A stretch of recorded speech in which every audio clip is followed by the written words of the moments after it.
So I had an idea that I wanted to throw a spear at a target and then make the spear stick in the target where it hit.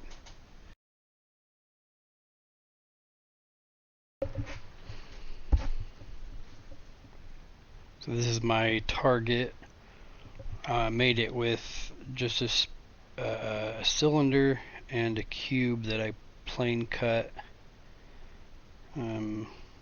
Cylinder's right here. This is the cube with the plane cuts.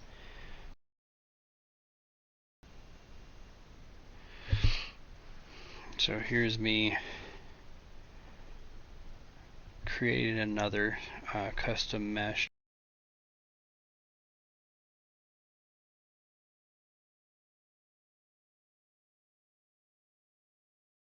This is how you use the mesh merge tool. This is where you name it. Down at the bottom you'll see new asset location, and I usually put it in the current folder. I always name that folder custom meshes. So there's the custom mesh that I just made. I called it target 2. Saved it.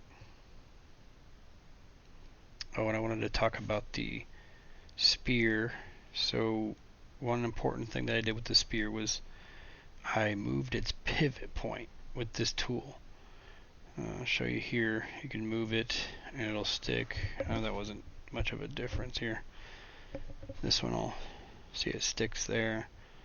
So if you set this actor or set this static mesh's location, like if this is a component in a blueprint, you set the location, you're going to be setting the pivot point, right?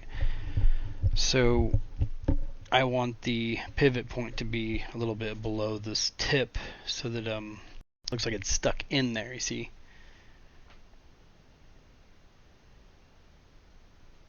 So this is how on component hit, so if the target is hit, I see if it's a rock, but in this situation rock is not, it's a spear.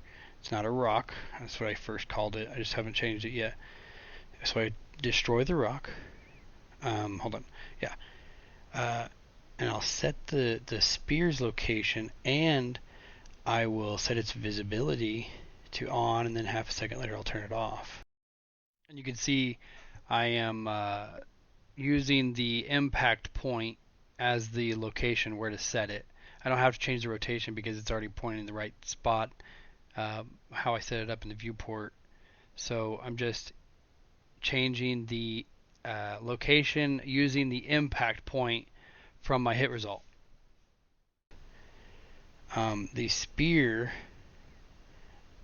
it gets spawned whenever I do this. So I trigger something as soon as I start the input. I set the throw force, quote unquote, to 0, and then I will take the throw force and add to it with a force increment right here. Now, of course, I clamp that. And then here's a debounce, do once here. I take this, this is the arrow component, so this is the starting point of my where I want the spear to spawn at. And so I spawn that. Of course it says rock, but it's spear. And I set the force to the throw force.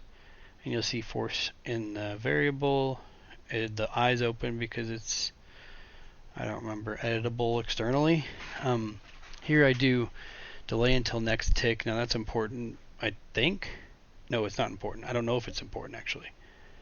But I'm adding the impulse, and this is just to change the rotation. I'm actually just changing the pitch, so I changed the name here, pitch down, and then I just add relative rotation, only affect the pitch negatively, obviously.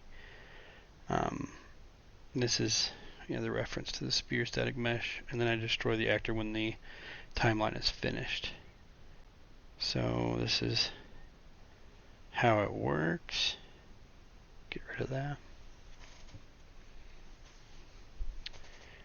So, yeah. There we go. No, it's not working.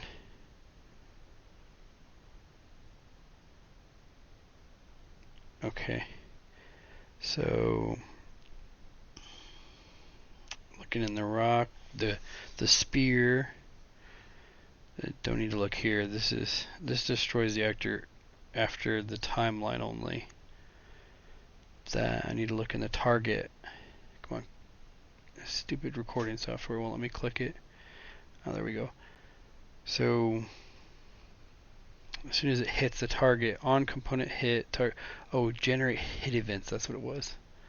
Yeah, I didn't have that checked. Make sure that's checked if you want to use the hit events. Any kind of collision events or whatever, you gotta make sure that's checked on your component. He runs weird.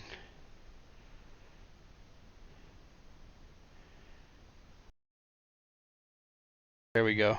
She's sticking. It looks pretty good. I just got this to be successful and it already looks pretty good.